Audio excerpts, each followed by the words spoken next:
as soon as people realize that grace is actually the driving force of faith and salvation, and they're freed from that sort of performance, works-oriented burden, as soon as they stop thinking like a Pharisee, in other words, and they find grace, then their whole life changes.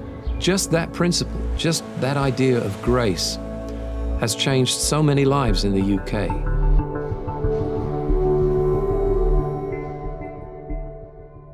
My name is Terry Boyle, and I'm the pastor and the chairman of trustees for Insightful Living UK. I represent the ministry, I represent Chuck, and I host his program in the UK. And after hosting the program and taking care of the program broadcast side of things, I also represent the ministry. So I travel around the country and around Europe, speaking on Chuck's behalf and also preaching and teaching in churches. It's great to be able to get out to the churches and meet our listeners and bring Chuck's ministry up close and personal to the people in the UK. So the UK is Scotland, Northern Ireland, Wales and England, but we also have ministry presence in the Republic of Ireland, in the south of Ireland. We're in Dorking, which is a town in the middle of Surrey. It sits south of London, about 40 minutes on the train. One of the great things about IFL's ministry in general, globally, and IFL's ministry in the UK, is that we don't really get into the political arena. We preach the Bible, we stay with the scriptures, we teach what the Bible teaches, and then we let people work the rest out. If we present the scriptures honestly and fairly and let people work it out for themselves, that's a much safer way to go, and it's a more comfortable way to go in society, especially when society it seems like it's against you. We have a kind of theology in the UK that if you're just a good person and if you're just a nice neighbor, then perhaps God will like you.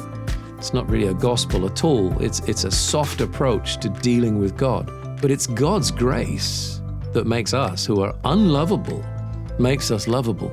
For quite a few years now, Chuck Swindoll's principle of grace, as expressed first through the Grace Awakening, it's at work.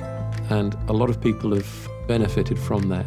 Behind that spearhead to move a grace-oriented faith, we're also trying to move pastoral training so that pastors all around the globe can learn how to put a sermon together the way Chuck does, can learn how to express God's grace and God's salvation and God's mercy without heresy and without hedging.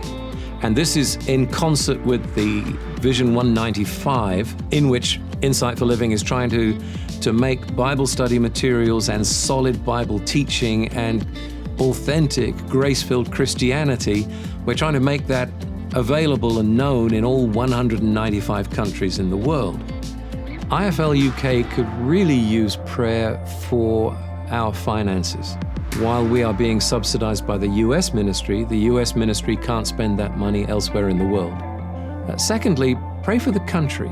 I think the country is quite divided and it is quite brutal at present. It's a difficult series of divisions we have in the country.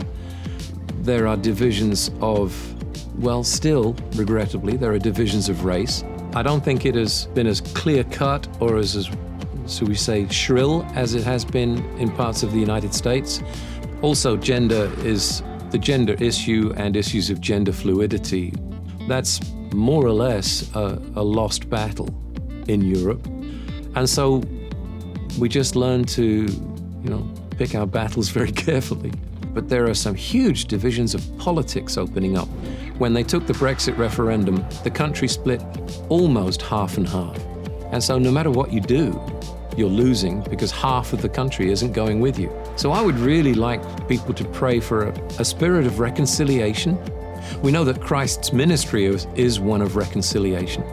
And I think the more the Christian voice is heard in the UK, the more people will be willing to set aside their differences. But the more grace is at play and the more Christ can reconcile hearts, the easier it will be for the country to move forwards. Will you help us bring the word to every nation and every tongue? And will you help us in Vision 195?